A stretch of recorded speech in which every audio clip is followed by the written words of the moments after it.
beberapa slide yang menggambarkan tentang pengasuhan anak dalam era new normal. Nah, menurut pakar parenting bahwa anak-anak itu dapat tumbuh dan berkembang dengan baik melalui rutinitas yang teratur gitu ya. Bahwa kita di rumah itu pun harus mempunyai jadwal gitu, mempunyai schedule sehingga anak itu terbiasa dengan melakukan kegiatan-kegiatan rutin yang arahnya nanti menjadi baik untuk pertumbuhan dan perkembangannya gitu. Mulai dari bangun tidur, mulai dari dia membereskan tempat tidur, sholat, kemudian mandi dan seterusnya itu harus diatur gitu sehingga kebiasaan-kebiasaan baik itu menjadi hal-hal yang positif buat perkembangan anak. Kemudian kebiasaan dan aktivitas sehari-hari mereka yang biasa dijalankan sebelumnya saat ini memang harus berubah gitu ya total karena pandemi corona ini. Karena tadinya dia bangun tidur udah mempersiapkan diri untuk ke sekolah. Nah, sekarang lebih kepada aktivitasnya lebih banyak di dalam rumah gitu. Itu membuat memang total gitu. Artinya bagaimana kita mengatur situasi yang ada ini menjadi sesuatu yang lebih baik lagi gitu. Kemudian anak-anak itu memang berjuang menerima kenyataan bahwa mereka harus menjalani keseharian yang baru. Bikin suasana yang menyenangkan, bikin kebersamaan yang baik, bikin komunikasi yang dua arah sehingga anak merasa betah dan nyaman berada di rumah gitu ya. Jadi bukan hanya kita saja tapi bagaimana nanti kita mengkondisikan keadaan anak, mengkondisikan situasi rumah dan nanti kita harus mengajarkan kepada anak bagaimana seharusnya menghadapi situasi-situasi dalam era new normal ini gitu ya. Ada 5 strategi pengasuhan anak di era ini. Kita mulai dari anak ya, bagaimana caranya kita menyiapkan anak. Jadi ketika suatu hari mereka masuk sekolah, memang saat ini kan disebut dengan peralihan ya, namanya transisi. Transisi itu adalah yang dulunya mereka di sekolah, waktunya banyak kegiatan di luar, kemudian 3 bulan terakhir itu lebih banyak di dalam rumah. Nah, disebut dengan new normal itu adalah pelan-pelan kita akan bergeser kembali untuk mengikuti situasi yang seperti semula, yaitu untuk belajar di sekolah. Tapi itu bertahap gitu ya, bertahap yang tidak drastis karena nanti di sekolah pun itu sifatnya shift gitu ya, bergantian dan juga waktu yang dilaksanakan kegiatan di sekolah juga tidak sama persis dengan waktu dia normal dulu gitu. Dulu mungkin rata-rata 8 sampai 9 jam berada di luar rumah gitu ya untuk sekolah, untuk les dan seterusnya. Nah, sekarang itu mungkin 4 jam pertama kita cobakan menyesuaikan diri lagi untuk menghadapi situasi yang normal. Seperti itu. Jadi bagaimana caranya gitu. Jadi anak itu harus kita siapkan. Jadi bagaimana nanti mereka itu kembali ke sekolah harus tahu bagaimana caranya menggunakan masker, mencuci tangan sendiri, menjaga jarak dan lain-lain itu harus selalu kita ingat-ingatkan. Kemudian bagaimana peran kita sebagai keluarga atau sebagai orang tua di rumah. Nah, itu keluarga harus mampu menyiapkan anak-anaknya agar mereka juga siap dalam menerapkan protokol kesehatan termasuk menyediakan bekal ketika anak-anak kembali ke sekolah gitu ya. Jadi yang tadinya kita hanya ngasih uang jajan, nah sekarang lebih agak sedikit sibuk dan agak sedikit repot untuk menyiapkan makanan di rumah karena tadi kita harus menyiapkan secara higienis makanan yang dibawa anak, yang dikonsumsi anak itu lebih pada gizinya harus kita perhatikan. Karena memang stamina anak pada situasi ini untuk imunitas tubuh itu harus terjaga gitu ya. Jadi lebih aman kita menyediakan makanan dari rumah. Nah, itu tugas tambahan yang agak sedikit berbeda ketika dulu waktu mereka kita hanya kasih uang jajan, dia bebas jajan di luar gitu. Itu agak sedikit membuat kita lebih memperhatikan anak gitu. Kemudian untuk di satuan pendidikan, kita harus siap juga untuk menyiapkan fasilitas seperti tempat mencuci tangan, toilet, melaksanakan protokol pencegahan COVID-19 gitu. Jadi kalau di sekolah nanti kita melihat masih kurang fasilitas yang menyangkut tempat cuci tangan hanya cuma 1 untuk 3 atau 4 kelas, itu boleh kita usulkan ke kepala sekolah atau ke guru-guru untuk menambah gitu ya. Karena tidak bisa kita bekerja sendiri, kita harus berkoordinasi dengan berbagai pihak karena ini menyangkut tatanan kehidupan yang luas gitu ya. Bagaimana kita menyiapkan mental anak, bagaimana kita sebagai orang tua harus siap juga, kemudian satuan pendidikan, lingkungan juga harus siap dengan bagaimana dia ke sekolah, dengan fasilitas infrastruktur di sekitar kita harus memadai gitu ya, untuk menghindarkan anak dari penularan COVID gitu. Jadi coba bayangkan, bukan kerja ringan ini, karena semua unsur harus bergerak, ya, menyatukan visi untuk mengatasi permasalahan yang sangat-sangat kompleks seperti era new normal ini. Nah, juga pemimpin-pemimpin daerah itu harus memiliki peran untuk mewujudkan pemenuhan hak anak selama masa new normal.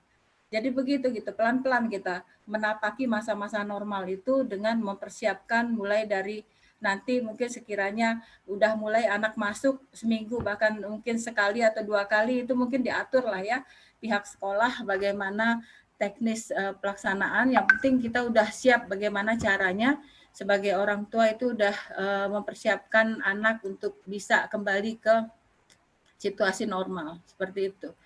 Jadi ini ada prinsip perlindungan anak ya.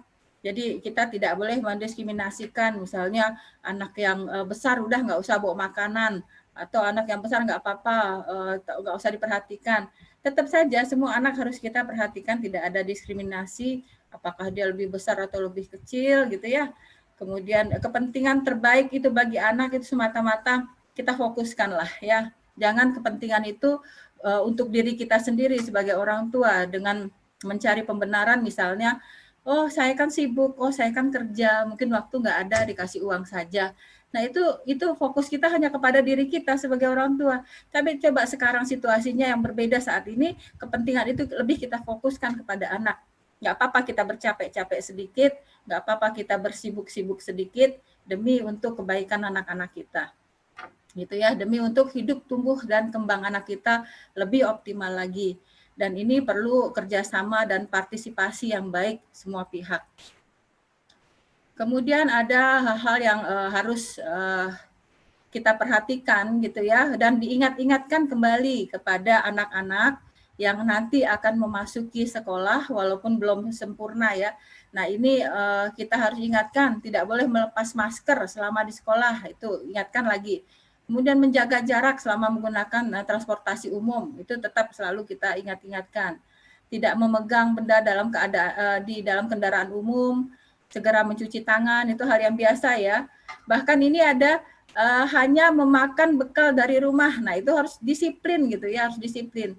Jadi jangan sampai nanti tiba-tiba kita tidak mengawasi anak jajan juga di luar gitu. Jadi ini harus ada penekanan yang lebih untuk menjaga kesehatan anak-anak. Bahkan di sini jangan berpikiran negatif lalu mengajarkan anak pelit karena disebutkan tidak berbagi makanan dengan orang lain gitu. Tapi hanya untuk saat ini saja gitu, untuk pengamanan saja gitu. Karena ketika makanan apalagi udah digigit lalu dikasih ke teman, nah itu efeknya nanti mungkin berbahaya dan mungkin akan mudah menularkan penyakit. Jadi untuk saat ini perlu anak-anak diberi penjelasan, tidak diajarkan pelit, tidak diajarkan untuk tidak mau berbagi, tapi lebih kepada untuk aspek-aspek kesehatan gitu ya.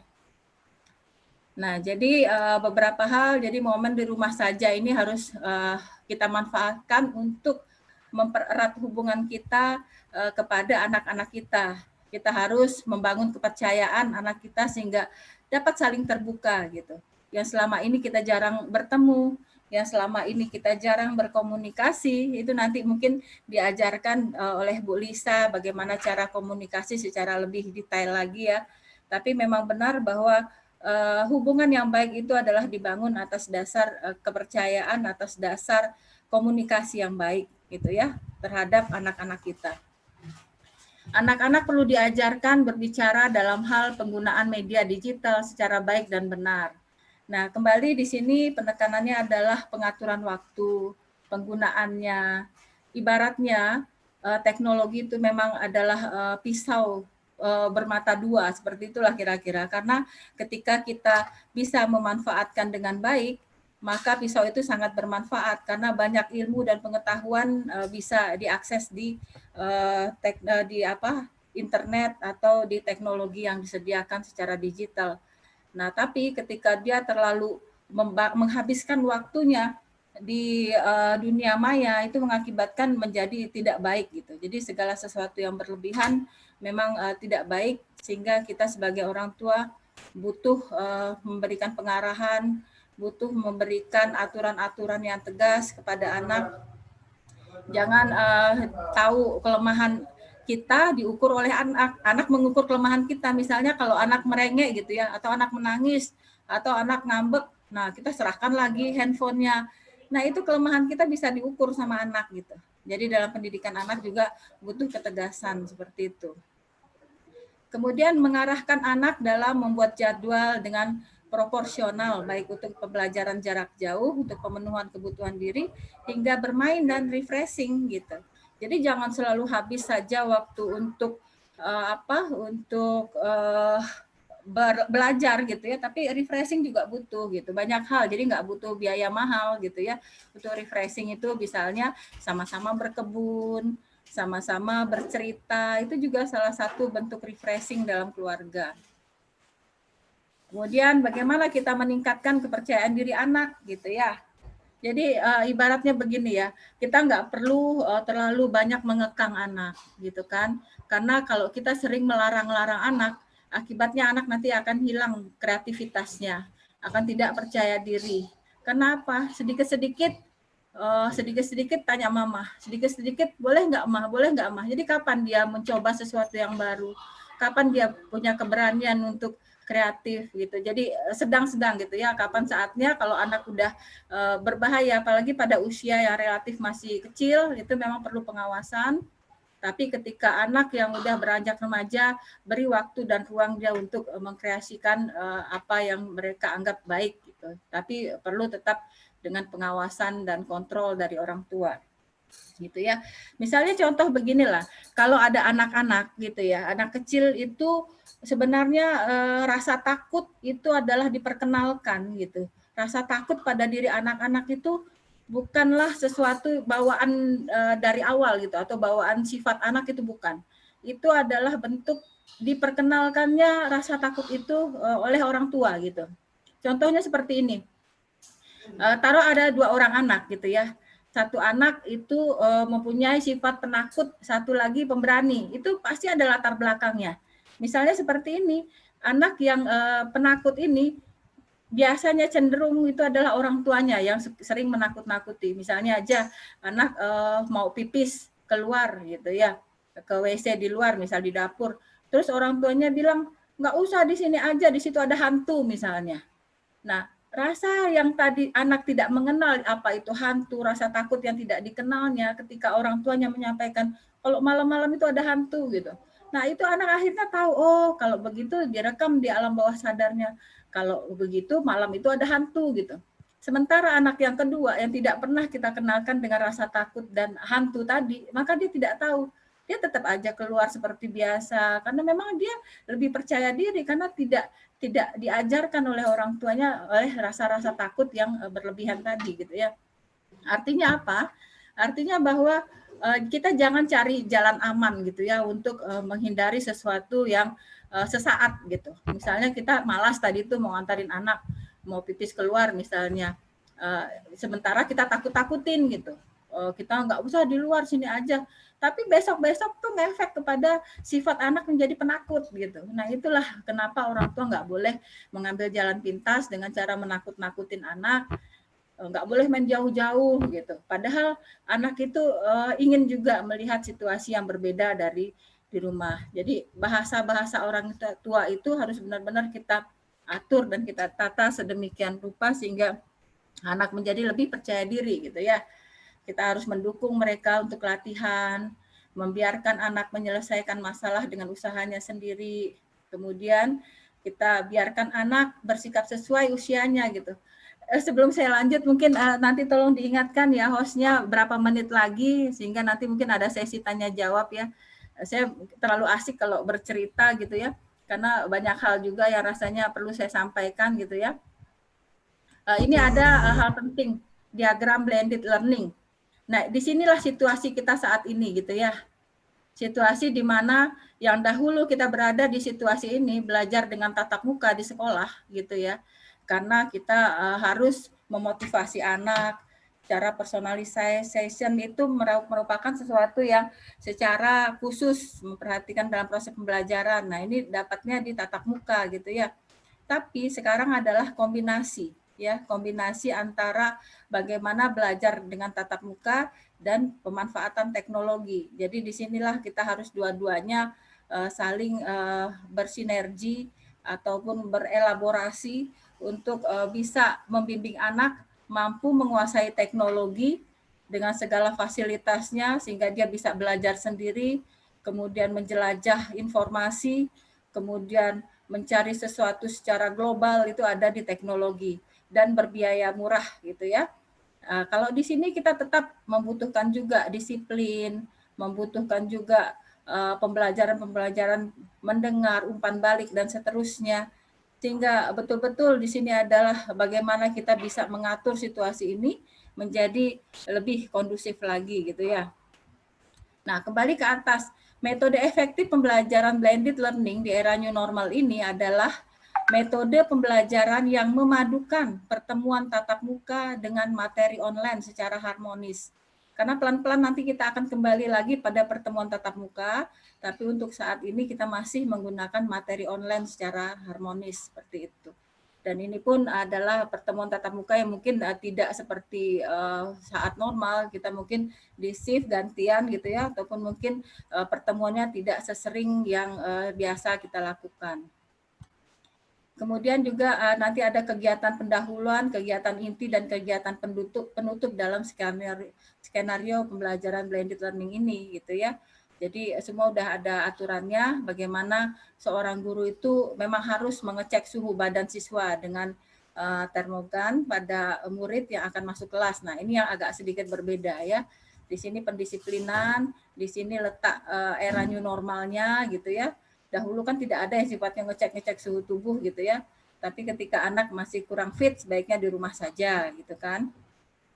Kemudian murid ini terlebih dahulu mencuci tangan. Nah, ini yang pendahuluannya dalam proses sekolah new normal nanti ya. Kemudian murid wajib menggunakan masker atau yang medis ataupun non medis sebanyak 2 sampai 3 lapis, lalu diisi dengan tisu dan tisu tersebut diganti tiap 4 jam pemakaian. Nah, sedangkan kegiatan intinya ini adalah selama memaparkan materi, guru bisa memakai laptop dan infocus. Guru harus menyiapkan PowerPoint agar mudah menjelaskan materi pembelajaran, mungkin ini masih seperti biasa. Kemudian setelah pembelajaran tatap muka dilakukan, murid bisa mengkombinasikannya atau dikumpulkan melalui daring, lewat WA Group atau Google Classroom, lewat Telegram ataupun email ya. Jadi jika ada pembelajaran yang harus dilakukan secara berkelompok itu bisa dilakukan secara daring juga gitu. Jadi itulah sedikit perbedaan bagaimana pengasuhan kita di rumah gitu ya. Bagaimana kegiatan-kegiatan new normal ini nanti setelah anak menyesuaikan diri kembali untuk mengikuti sekolah di tatap muka. Nah, itu perlu kita pahami dan perlu kita ingat-ingatkan kembali.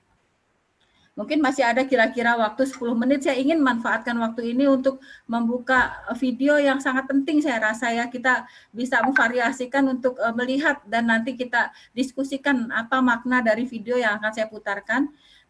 Paling videonya cuma 3 menit, nanti kita bisa ambil manfaat dari cerita ini. Sebentar ya, kita putar dulu videonya.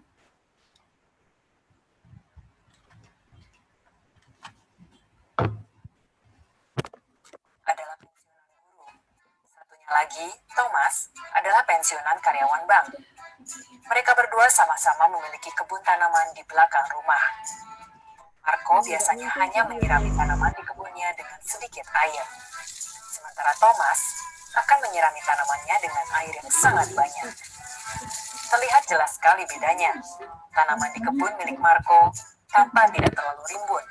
Sementara tanaman milik Thomas tampak rimbun dan tumbuh sangat subur. Suatu hari terjadi hujan badai.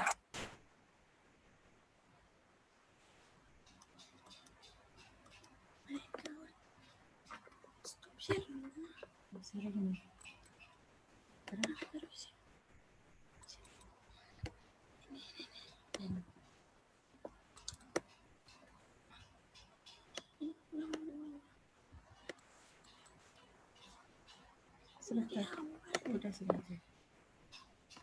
Angga. Keduanya sama-sama sudah pensiun.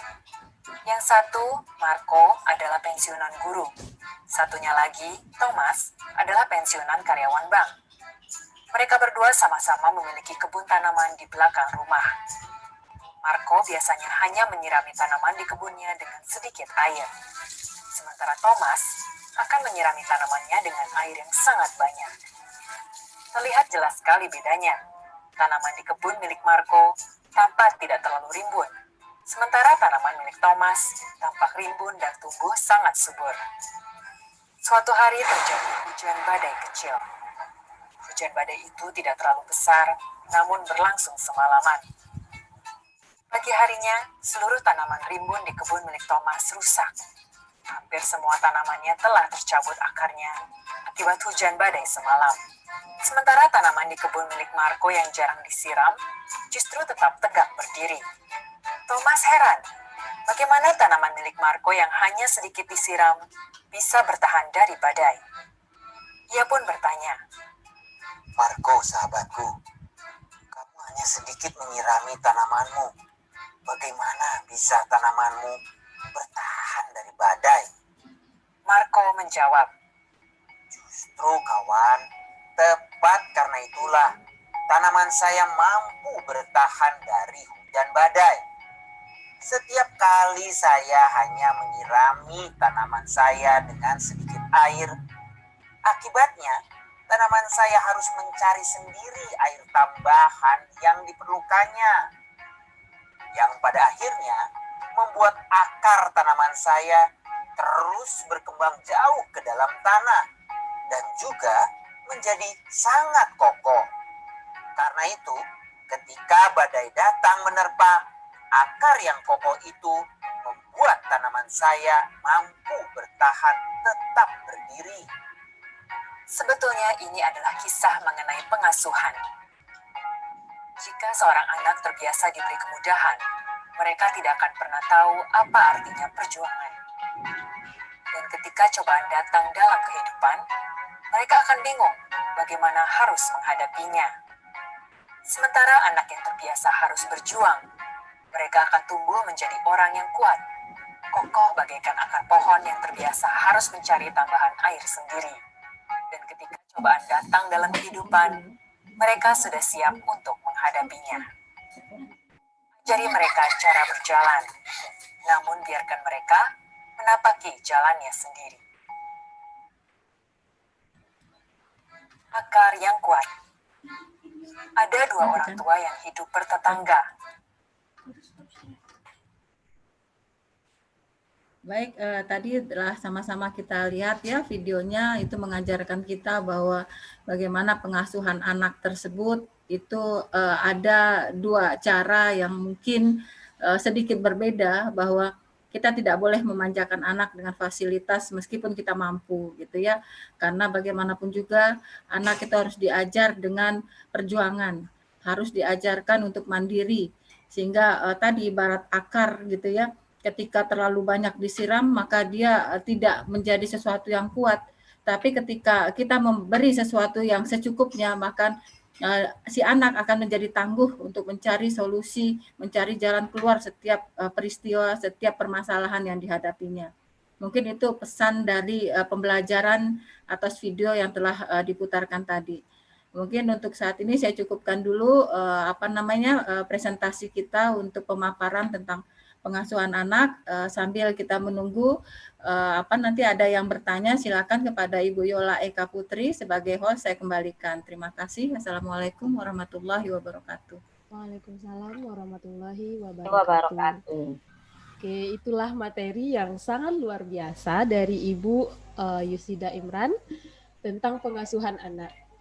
Ini ada tadi beliau menyampaikan bahwa anak itu adalah aset yang sangat luar biasa. Pasti semua orang tua akan setuju dengan pendapat beliau itu.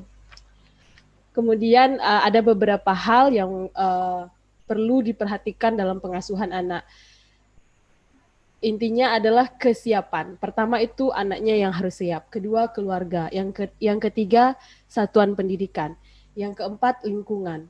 kemudian wilayah. Oke, Bapak-bapak dan Ibu-ibu peserta webinar, silahkan bagi yang mau bertanya, mencantumkan pertanyaannya. Kalau di Zoom itu ada di tempat Q&A-nya, sedangkan kalau di YouTube Live bisa di chat, di live chatnya atau di komennya. Pertanyaan mungkin dengan cara nama, mencantumkan nama dan juga asal. Oke, untuk sementara di Zoom sudah ada 3 pertanyaan. Oke, pertanyaan yang pertama itu dari Bapak Muhammad Donald Pasaribu. Beliau menanyakan tentang bagaimana cara guru mengoptimalkan kembali karakter anak didik di era new normal. Kemudian karena di era new normal ini banyak juga anak yang karakternya semakin buruk. Kemudian apalagi orang tua masih banyak yang tidak peduli dengan karakter. Oke, Ibu, dipersilahkan kepada Ibu untuk menjawab pertanyaan dari Bapak Muhammad Donald. Ya, baik. Untuk pertanyaan pertama itu dari Bapak Donald Pasaribu, ya, Pak Muhammad Donald. Terima kasih, pertanyaannya bagus, ya. Bagaimana cara guru membentuk karakter anak di era new normal ini, sementara justru setelah kejadian ini bukan malah tambah baik, mungkin gitu arahnya, ya, tapi lebih kepada karakter anak yang lebih sulit untuk diatasi. Enggak apa-apa, mungkin saya sedikit secara umum, nanti kepada Bu Hajah Asfiati mungkin ya lebih paham bagaimana karakter anak gitu ya, karena temanya ataupun judul pemaparannya lebih mengarah kepada karakter.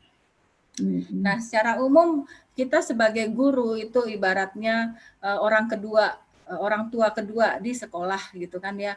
Kita mempunyai peran, mempunyai tanggung jawab, mempunyai amanah untuk mendidik anak-anak kita gitu kan. Jadi tidak ada kata menyerah gitu kan ya. Apapun yang terjadi itu adalah bagian daripada tanggung jawab moral kita sebagai guru, sebagai dosen gitu kan ya, sebagai pendidik. Nah, itu terus gitu ya. Artinya meskipun anak itu lebih susah diatur gitu, tapi tetap kita berupaya dengan kemampuan kita, dengan teori-teori pedagogik yang kita kuasai gitu kan ya. Kemudian terus belajar, mencari tahu, kemudian lagi terus berdoa gitu ya. Cuman satu hal yang sering kali saya temukan, misalnya ada klien gitu ya mengeluhkan bahwa sampai katanya kesabarannya habis gitu ya. Kesabaran habis menghadapi anak, menghadapi murid gitu. Sesungguhnya yang menjadi permasalahan itu adalah bagaimana sikap kita gitu sebagai orang tua, sebagai guru untuk menangani anak tidak pakai emosional tinggi deh gitu. Karena apapun permasalahan itu jangan letakkan di dalam hati gitu, tapi di tangan. Di tangan itu pasti ada solusinya. Kita cari cara gitu kan, kita berusaha, tapi jangan ke hati gitu. Kalau ke hati itu bisa, hati kita bisa galau dibuatnya gitu. Bahkan nanti bisa bermain fisik kita gara-gara anak yang susah diatur gitu kan ya. Jadi intinya adalah kesabaran gitu, kesabaran. Kalau udah sabar kita, sabar itu tanpa batas ya. Sabar itu tidak ada akhir. Jadi kalau tadi identitas gula itu tetap manis, maka guru dan orang tua itu tetap sabar, tidak ada batas gitu. Nah, jadi gitu ya. Kalau saya mau cerita mungkin lebih panjang lagi gitu, bagaimana saya menganalogikan bahwa kita gitu ya perlu kelembutan. Ibaratnya kalau kita menghadapi kucing gitu, binatang ini ya, kucing itu kan harus dibelai gitu ya, dielus-elus gitu, pasti dia akan meliuk-liuk di tubuh kita, di kaki kita gitu. Karena apa? Karena kasih sayang yang kita berikan, perhatian yang kita beri kepada anak itu membuat hatinya luluh gitu. Tapi ketika kita injak dia, kita marah, kita hukum dia, maka ibaratnya kita akan menginjak ekor kucing gitu. Kira-kira bagaimana reaksinya gitu. Reaksi kucing yang diinjak ekornya, dia akan menerkam, akan menyakar kita gitu. Bahkan kita akan makin kewalahan dibuat sikap-sikap dan karakter anak yang tidak kita sikapi dengan cara yang lebih sabar lagi. Untuk sementara itu dulu yang bisa saya sampaikan. Silakan Ibu Yola, mungkin masih ada pertanyaan atau bagaimana, silakan. Oke, baik. Terima kasih kepada Ibu Dr. Yusida Imran telah menjawab pertanyaan yang pertama. Kemudian pertanyaan yang kedua itu dari Bapak Adam Ya, pertanyaannya adalah bagaimana seharusnya peran orang tua dalam mendidik anak, terutama yang berkebutuhan khusus. Karena faktor ekonomi misalnya kemiskinan, terkadang orang tua tidak memperhatikan, bahkan cenderung abai terhadap pendidikan anak. Oke, itu Ibu Yusuda, dipersilahkan kepada Ibu untuk menjawab pertanyaannya. Baik, untuk hal ini pada Bapak Adam ya, namanya ya. Iya, Bapak Adam. Itu pertanyaannya bagaimana sikap orang tua menghadapi anak yang mempunyai kebutuhan khusus. Nah, seringkali kita abai karena pengaruh ekonomi tadi katanya disebutkan seperti itu. Jadi pada dasarnya apapun yang terjadi, ibaratnya anak itu adalah titipan Allah yang menjadi amanah kita.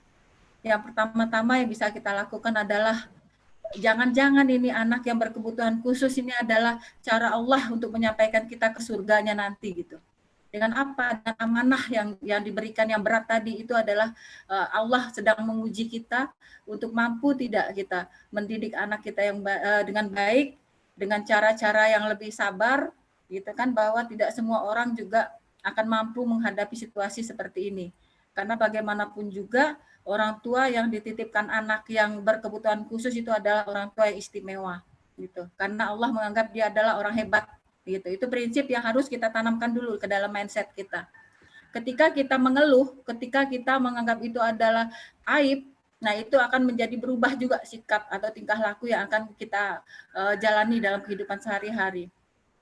Karena tingkah laku ataupun perbuatan kita itu bermula dari apa yang kita pikirkan gitu kan. Mindset kita itu akan membentuk kita untuk melakukan sesuatu sehingga dengan cara-cara berpikir kita adalah ungkapan bagaimana cara kita melakukan sesuatu itu adalah bermula dari cara kita berpikir, demikian ya. Jadi artinya apa? Tetap berbuat sayang, tetap berbuat baik, tetap berbuat perhatian dan kasih sayang semampu kita gitu. Ketika kita mungkin tidak mampu dengan dari segi ekonomi, apa salahnya kita nanti minta bantuan ke dinas sosial atau mungkin kita minta bantu keluarga, itu pun mungkin hal yang kesekian ya, sejauh kita telah berusaha untuk memandirikan diri kita sekuat tenaga kita sebagai orang tua yang baik untuk mengemban amanah yang telah diberikan Allah. Nah, mungkin itu yang patut menjadi pemikiran kita sehingga kita tidak salah bersikap. Ya, terima kasih Bu Yola. Oke. Jawabannya saya simpulkan bahwa salah satu caranya adalah dengan cara menghargai dulu pertama-tama, kemudian bersyukur atas kehadiran anak tersebut, bahwa anak itu adalah anugerah dari Tuhan Yang Maha Esa. Kemudian pertanyaan yang ketiga dari Zoom, itu dari Bapak Mikael Limboto. Oke, Bapak Mikael menanyakan bagaimana cara mengarahkan anak-anak yang sudah berada di tahun akhir sekolah. Misalnya sudah mendekati lulus SMA untuk masuk kuliah agar sesuai dengan keinginan orang tua atau keinginan saya. Itu pertanyaan dari Bapak Mikael, Ibu. Dipersilahkan kepada Ibu. Ya, baik. Dari Pak Mikael Limboto juga itu adalah pertanyaan sering kali kita temukan gitu ya, bagaimana kesulitan orang tua dan kesulitan guru juga ketika anak itu sudah pada masa akhir sekolah sehingga nanti dia harus menyesuaikan bagaimana pendidikan yang akan ditempuh. Ini mungkin stratanya SMA ya untuk mengambil kuliah gitu kali ya, penjurusannya ya. Jadi nanti kadang-kadang orang tua tuh punya request juga gitu, ingin anaknya masuk ke perguruan tinggi yang ternama atau di jurusan yang eksak ataupun IPA ataupun kedokteran ataupun yang menganggap sesuatu itu lebih favorit gitu ya. Padahal sebenarnya begini ya. Setiap anak itu mempunyai potensi dengan segala kekurangan dan kelebihannya gitu ya. Nah, itu harus kita paham dulu. Karena setiap anak itu semuanya cerdas gitu.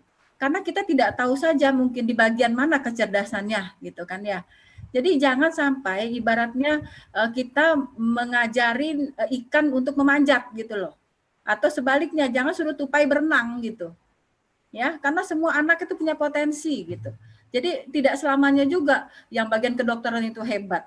Tidak selamanya juga orang pilot itu selalu dibanggakan. Bahkan seniman juga ada yang populer kok gitu. Atlet juga ada yang bisa jadi ikut olimpiade bahkan jadi juara dunia. Itu kan segi olahraga, segi keterampilan. Banyak aspek yang bisa diunggulkan pada setiap anak gitu. Jadi jangan menganggap IPA itu lebih bagus daripada IPS menjadi kelas 2 gitu ya. Jadi enggak, kita lihat dulu di mana nilai anak kita itu lebih dominan, nilainya lebih tinggi misalnya, arahkan ke sana gitu. Atau kita bisa di rumah misalnya, orang tua itu melihat anak dari awal saja dia suka mencoret-coret dinding misalnya ya. Mencoret-coret dinding itu jangan dimarah-marahin. Gampang kok beli cat lagi, perbaiki, selesai gitu kan. Tapi yang mahal itu adalah kita menemukan bakatnya gitu. Bisa jadi si anak ini nanti menjadi pelukis handal gitu. Yang kalibernya dunia misalnya begitu. Karena dari kecil dia udah mulai terlihat tuh bakatnya gitu. Orang tua saja yang tidak bijak gitu, orang tuanya saja yang tidak jeli memantau perkembangan anaknya gitu.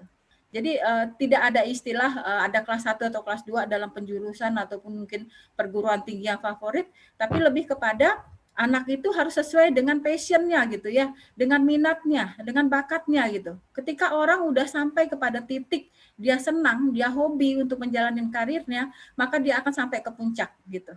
Maka dia akan enjoy menjalankan suatu profesinya gitu. Maka dia akan asik meskipun gajinya tidak sebesar pengusaha mungkin begitu kan. Jadi artinya apa? Semua orang punya keistimewaan. Tinggal orang tua dan guru mengarahkan saja dan mampu melihat dari sisi mana anak ini bisa dikembangkan gitu. Terima kasih.